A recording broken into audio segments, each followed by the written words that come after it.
Hey, Andrew, you've got your video on. Nice to see you. All right, welcome everybody to Mindset Monday. I'm really excited about today's topic. Jeff and I were just talking about the fact that it's not as prevalent out there as it should be.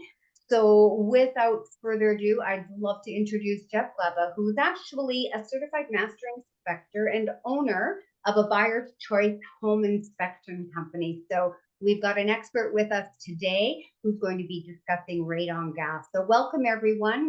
And Jeff, the stage is yours. All right, thank you so much. I really appreciate it. Thanks everybody for being here. It's a great opportunity to have a little chat and then share a bit of information here about radon gas and kind of the implications of what that means for your potential clients, yourselves, your families, things like that. What we'll do is we'll go through a little bit of a slide deck and see if we can get you some info here and tackle whatever questions you may have that are out there. As Louise said, I'm with a Buyer's Choice Home Inspections, so we are the largest home inspection company in Canada. So we're sort of coast to coast, all over the place. My area is Guelph, Kitchener, Waterloo. I've been doing this for about 10 years now, so some familiar names out there, some new names out there, so that's great. And again, just really appreciate everybody's time today. So as we go through, if anybody has any questions, if you want to use the raise your hand option or punch that into the meeting chat, we can sort of tackle those as we go. Or if you're more comfortable, hang on to them till the end. We are going to tackle a lot of information today. So we'll cover off any of those lingering questions when we get to the close. All right, so I'm just going to share my screen here so everybody can see what we're looking at. All right. Perfect. Okay, has everybody got that? Pop that back out there. Okay. So this is one of our Realtor Information Series radon gas session. So we're going to cover off a few different things here today. So really our objectives for today, we're going to talk about three key areas. So what is radon? Where does it come from? How does it get into our homes? What are the implications of radon in our homes, the high level radon? What are the particular health concerns with that? And then we're going to talk a little bit about testing and remediation of high radon levels. So there's a lot of different options for testing out there. And then if high levels are found, there's a bunch of different options for remediation. So we'll talk through a few of those. So radon, what is radon? So in the soil and the stone, the bedrock below us, there are a myriad of different elements. One of those is uranium. And as uranium breaks down, it goes through a variety of different isotopes. And it turns into a variety of different minerals and materials, and one of those is radon. And radon is the only one that is in a gaseous form. So what happens is as that uranium breaks down, that radon gas is released, and that can seep into our homes. So radon has a very, very short half-life. So as an isotope, it is very unstable and it breaks down very quickly. So in confined spaces, so in your basement or in your home, as homes become more well sealed, the levels can rise and the radon can get trapped in there. The levels of radon can increase to potentially unhealthy levels. Radon itself is measured in a really funky measurement, so it's becquerels per cubic meter. We'll talk a little bit about what that means as we dig in here. So, okay, when we look at radon in Ontario, so you can see from the map here, there is relative radon hazard. So we've got high, we've got elevated, we've got guarded. You'll also notice that there's no radon areas. So this is, if there's anything that you can drive home with your clients, it's that if they're concerned about radon, they're concerned about radon levels, you're not going to find a house that has a 0 radon level in it. You can find houses that have lower levels at that particular time. You can find houses that have raised or increased levels, but you're always going to detect some level of radon in a home. So, and this is to sort of drive the point home, the average outdoor level in Ontario is 10 becquerels per cubic meter. And we'll talk a little bit about what the levels mean in a few minutes here. But the average indoor level is about 45. So both of those measurements are pretty low, but important to understand that even when you're on the outside of your home, there is some level of radon that's out there. When you look at the maps across Canada or North America, Southern Ontario does have typically a little bit higher levels than some of the other areas. So also important to keep in mind.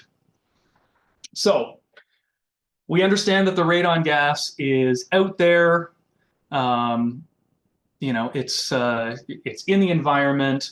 It's underneath our homes. It's in the soil and in the rock around us. So how does it get into our homes? So really, it tends to be in the basement area, or if you're in a home with a slab on grade, then obviously through the crawl space area.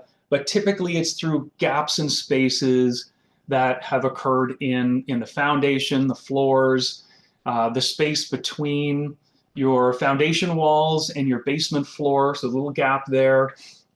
Any pipes or protrusions that go through your foundation walls. And a big one is actually open sump pits. So if you think about, and if you've been into some newer homes and newer basements recently, you'll see that there's a lot more sealant happening around some of those gaps and spaces, around the cracks. Newer installations for sump pumps are now covered and sealed, whereas in the past you would have seen sump pits that were open. You know, it might have just had the sump pit or the sump pump in there and the pipe sticking out with no lid on it whatsoever. All of those are potential entry points for soil gas to get into our homes. And the last one, and we don't talk about this a lot because this is a little harder to test, is from private well water. So any private well or shared well that's not gone through municipal treatment is a potential radon source in a home as well.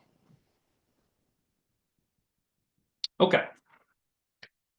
So let's talk a little bit about the potential health implications here. So we talked a little bit about radon and what it was like as a particle. So it has a really short half-life, which means that when that radon gas is in the air, you know, those particles can attach to dust, they can attach to smoke, and they can penetrate deep into your lung tissue. And when that particle breaks down, so when it reaches its end of life and that isotope breaks down, it fires off an alpha particle, and that particle can cause damage to your cells, to your DNA in your lungs, because your lung tissue is so fragile, so delicate. So that is truly the potential impact that high levels of radon have on your health. So radon exposure, so this is Health Canada information here, is the #1 cause of lung cancer in non-smokers. So 16% of lung cancers are estimated to be from radon exposure, and they're estimating that at about 3,000 deaths per year in Canada. More so you're at a much more increased risk if you're smoking and you're in an environment with higher radon concentrations.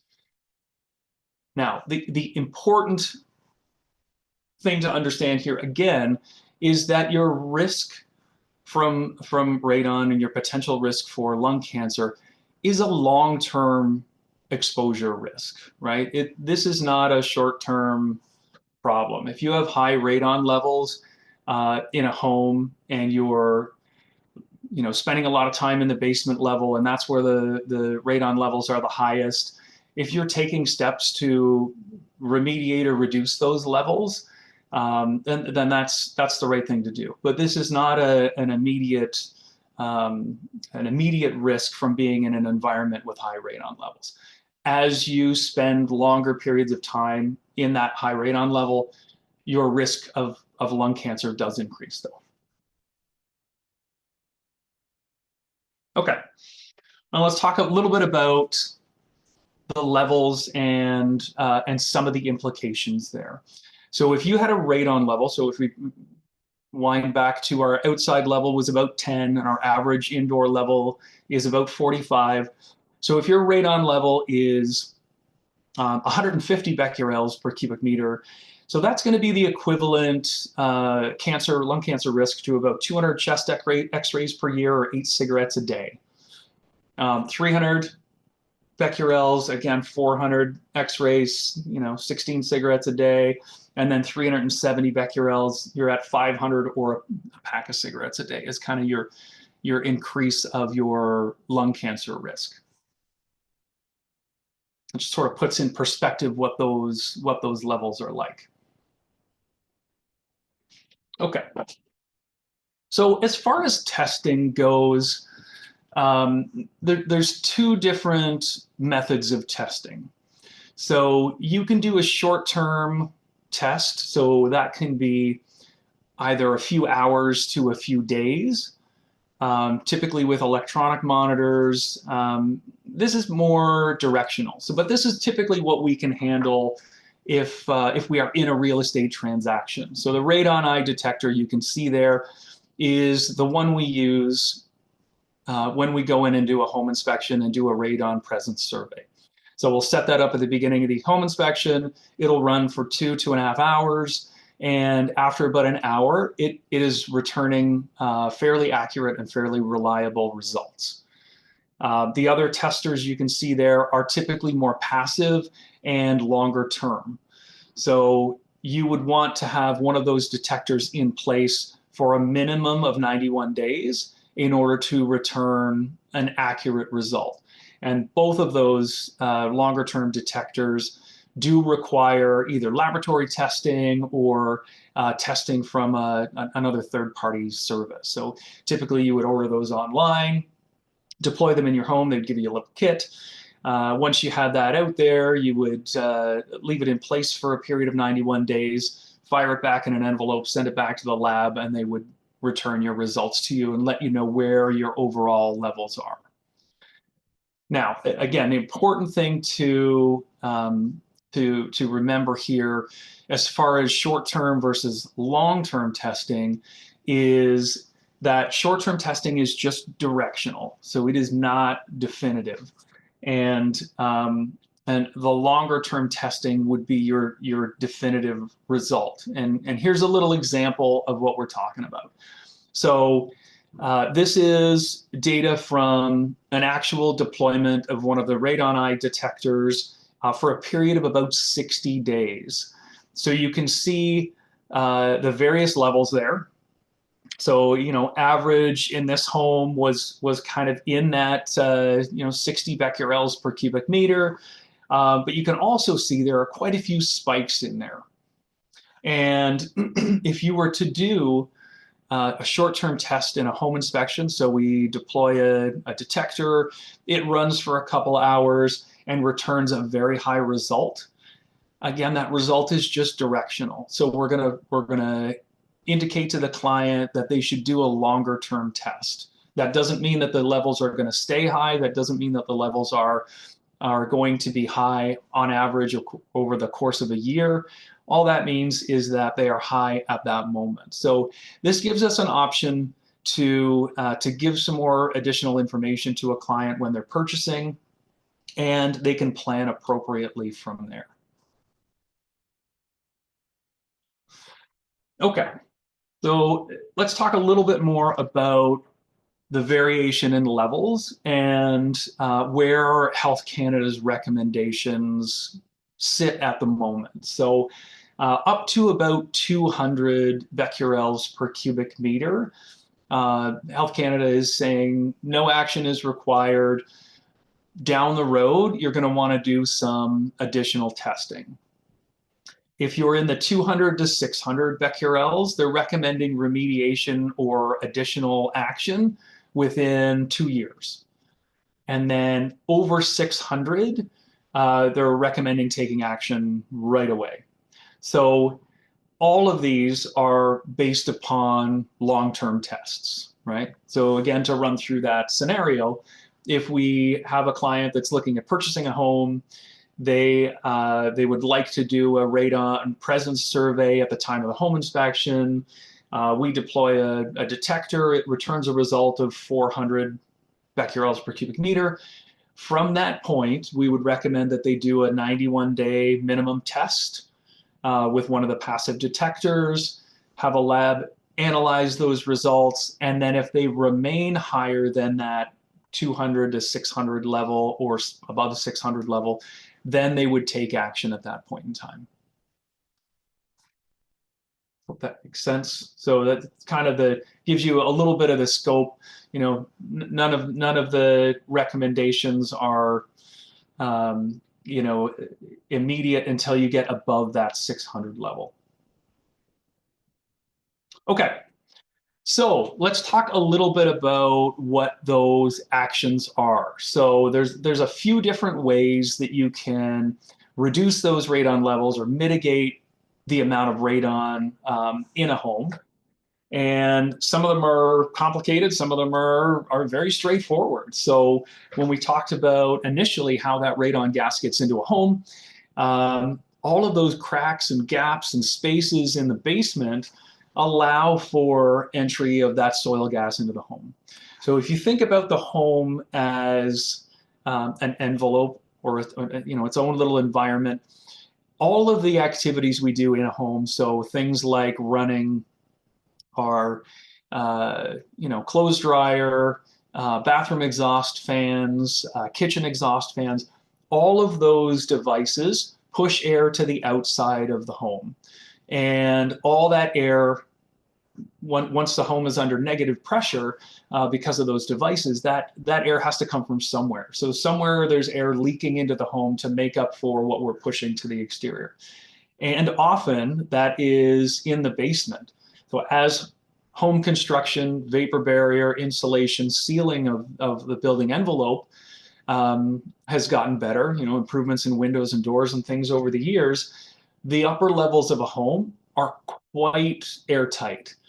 And typically the only spot that that air can come in now is through those gaps and spaces in the basement floor or in the foundation cracks.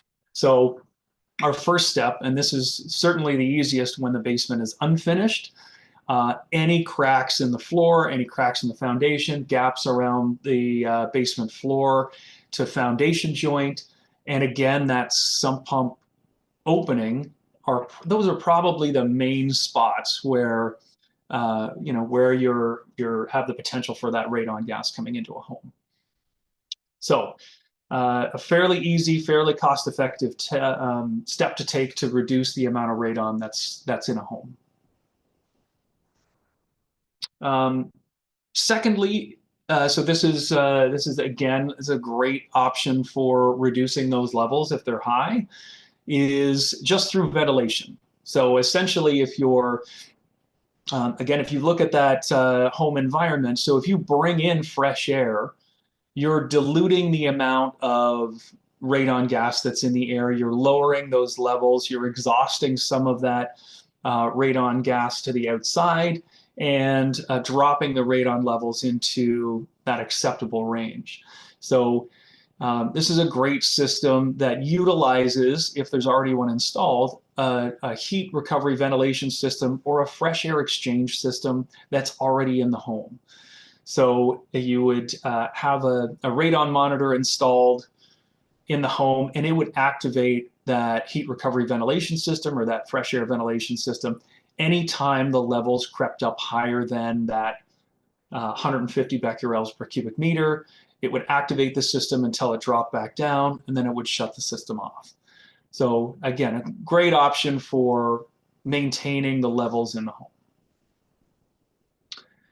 And then the last one, and this is probably the most difficult to install, the most costly to install, is what's called a subslab depressurization system. So when we talked about the home being under negative pressure and the air coming in from around the basement floors and walls, this type of mitigation system is essentially going to, vacuum the soil gas out from underneath the basement floor.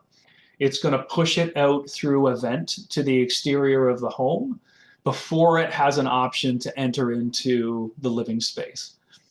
Now, it is a fairly simple system. So it just in essence is an exhaust fan, piping, and then a small device that's going to make sure that the pressure in the home is greater than the pressure underneath the basement floor. So it's going to compare the two pressure areas to make sure that the underneath the basement floor it has been depressurized. Often you will see in newer homes that this system has already been roughed in by a builder. So if you're going through the basement, often you've got a basement bathroom that's roughed in. You can see the black pipes sticking out of the floor for the toilet or a shower or a sink. And then there's a 4-inch white pipe sticking out of the ground, sticking out of the basement floor with a cap on it. That's typically a rough in for a radon reduction system or a depressurization system. So if that's been done, then the installation of a fan and an exhaust pipe is fairly straightforward. The other way that this type of system can be done is through using the existing sump pit. So if we go back to the picture here of that sump pump cover that's been installed, you can see this 4-inch white pipe that's off to the side here.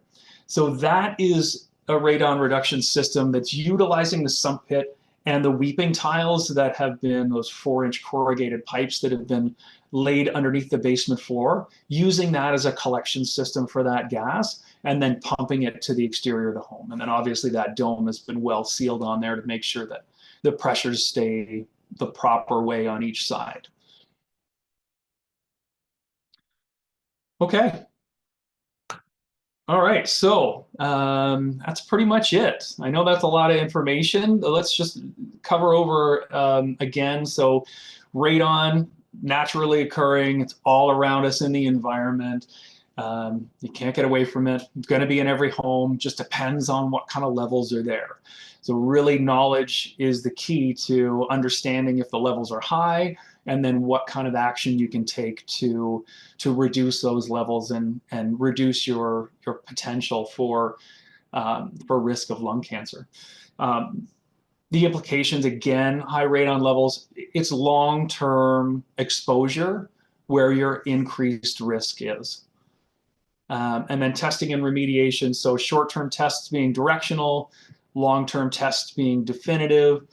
And if you do have a high reading in your home, you're taking action, testing, and then repeating if necessary. So some of those solutions we looked at, one of those might not take care of the problem 100%, but a radon professional is going to guide you through, first we'll tackle sealing, and then if sealing doesn't work, then we'll put in, a ventilation system. If ventilation system doesn't work, we'll look at subslab depressurization. So all of those things are kind of tied in together, but you typically start with the simplest one first, and then once that's done, you retest to see where the levels are and take further action if needed. Okay, that's it. Let me... Question for you. Those levels that are considered okay by Health Canada, have they changed over the years? No, but they are. There are different levels. So Health Canada has put out that sort of starting level at 200 becquerels per cubic meter.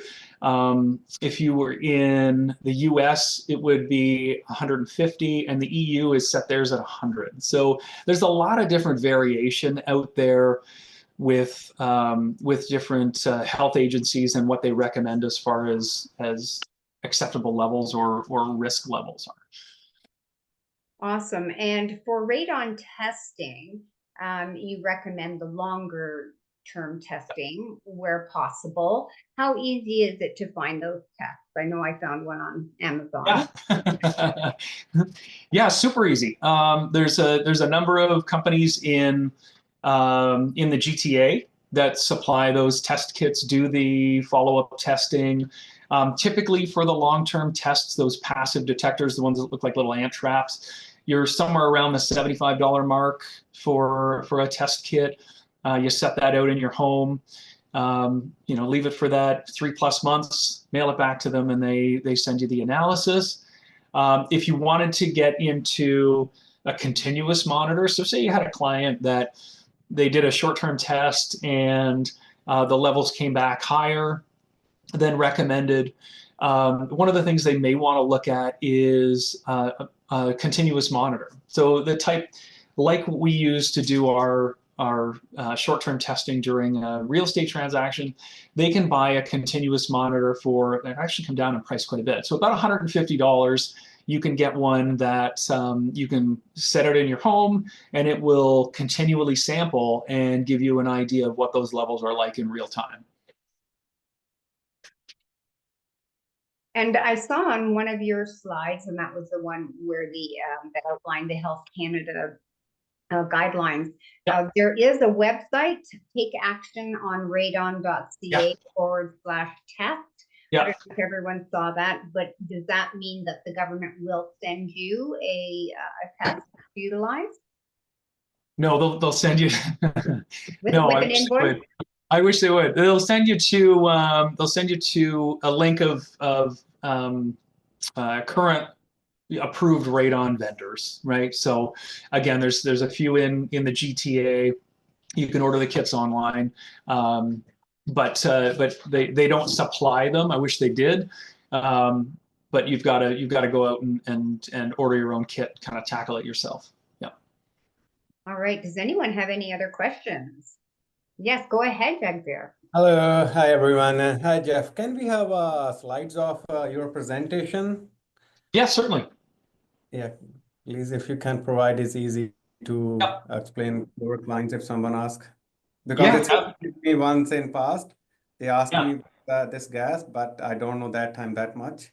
But I learned a lot from you today. Perfect. That's fantastic. Yeah, I'll send it over to Louise and she can distribute it. That's great. Thank you. And Jagvir, that was a wonderful ask because every single one of those slides had great information on it.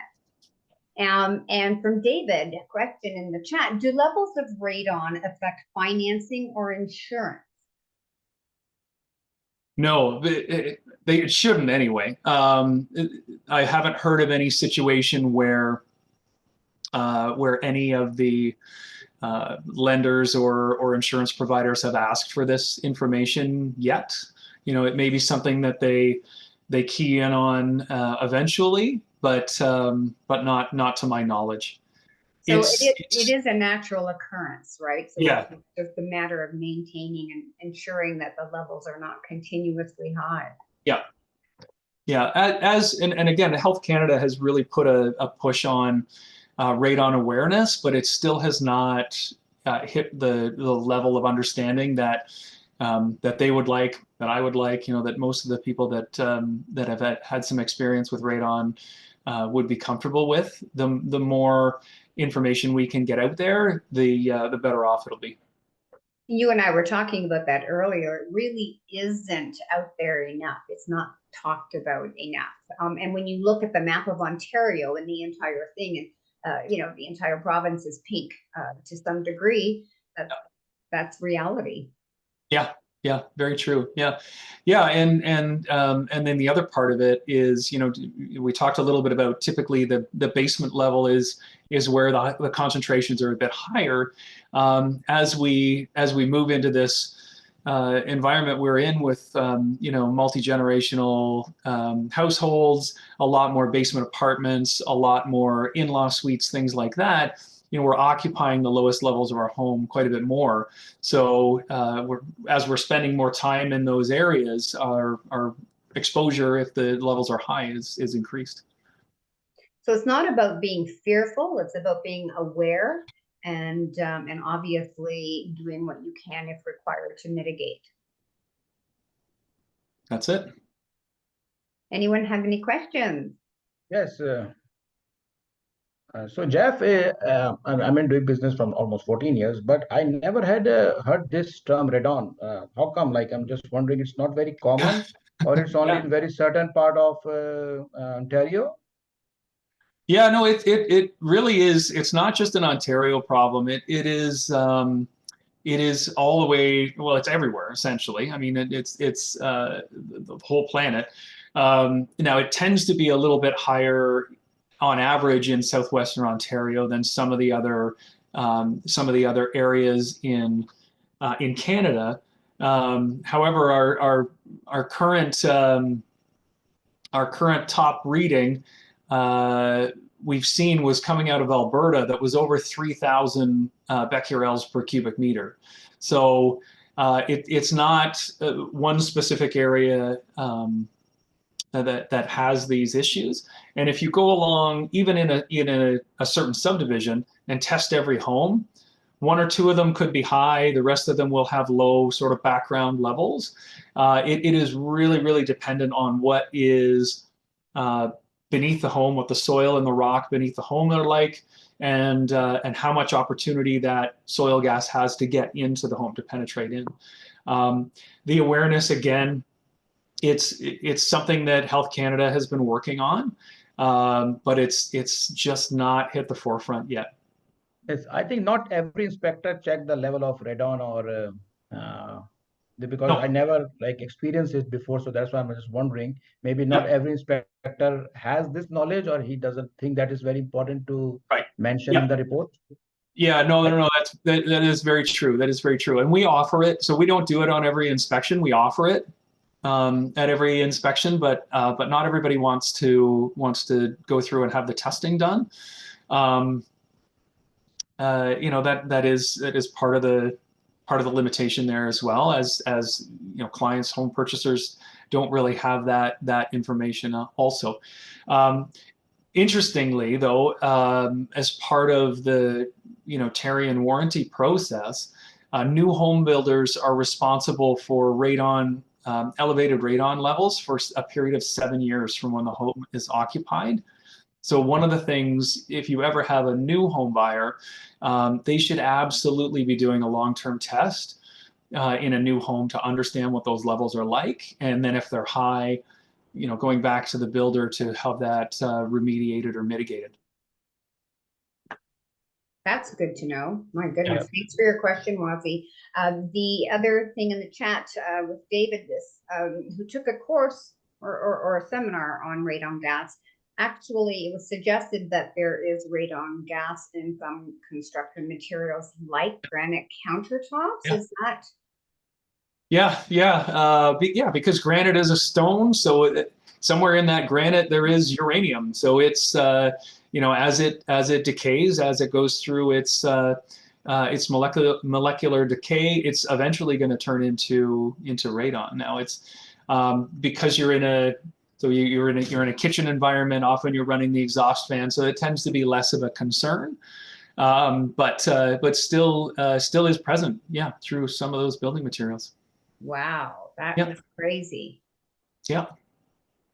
And Jeff, I have one screen here. That white pipe you're talking about, we can connect with it.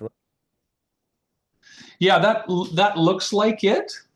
So before the floor is poured in a basement, you're going to see a couple of things, right? So there's going to be some underground plumbing in there that can be white or black, and then the radon systems typically utilize a white pipe or a perforated corrugated, like a landscaping pipe. Yeah, but they're set in the gravel underneath the concrete slab. and Okay. that is sort of a clear zone for air to travel through. And that's where the radon fan would attach to and pump that potential radon gas out before it got into the home. Yeah. Okay. Okay, thank you. Great information. Any other questions? Okay, What's everyone, go test your radon. Go Sorry, I ahead, just Patrick. Hi. I had one. What's the cost of the test, like on top of the inspection fee? How much does it cost? So we've kind of so we've married radon testing and air quality together. So we'll do an air quality survey throughout the house, which will pick up on particulate matter in a couple of different micron sizes. So typically we're looking for mold spores, and then we'll do the radon test. It's about $150. Yeah. And what's your typical charges for the home inspection, if you don't mind? Yeah, so around 600. Depends Okay. on the age and size of the home, but that's kind of the average. Okay. Yep. And you cover every part of like GT, outside GT, or just some? So me personally, I'm in Guelph and Kitchener-Waterloo. I get dragged all over the place, so I go wherever I'm needed.